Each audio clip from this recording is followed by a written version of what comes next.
Welcome to my vlog! Hello mga kamemshi! Today's video gagawa tayo ng pork Shanghai. Ayan po yung mga ingredients natin gagamitin. Meron po tayong bawang, sibuyas, parsley, cubes, itlog, carrots, giniling at saka yung breadcrumbs.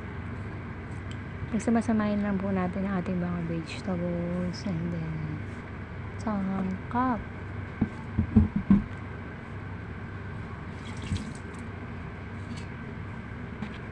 Halo-halo lang tayo mga guys. Halo-haloin lang hanggang sa mag-mix ang ating mga mixture. And then ilalagay na po natin ang ating giniling na baboy. Susunod po ay maglalagay tayo ng paminta, ang ating broth cubes na tinunaw sa mainit. Lagyan natin ng oyster.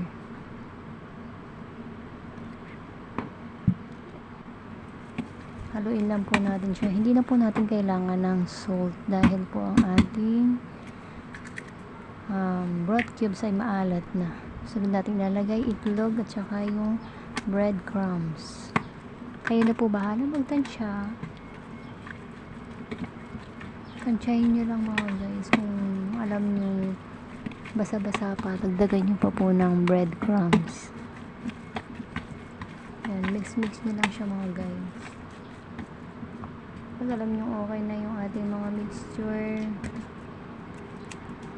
pwede na po tayo magbalot ng ating pork Shanghai. Yan mga kamemshi. May mga buo-buong sibuyas pa yan, kaya po ginapit-kupit ko na lang.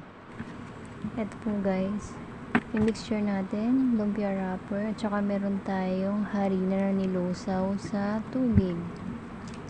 Yan po yung ating ipandidikit. Yan, start na po tayo magbalot guys ng ating Shanghai.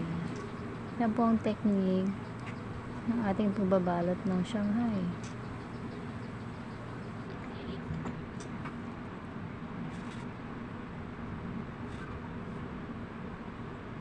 Yan siya guys.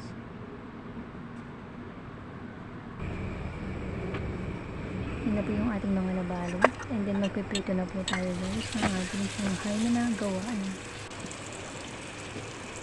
Low medium heat lang po para hindi po siya agad makulo.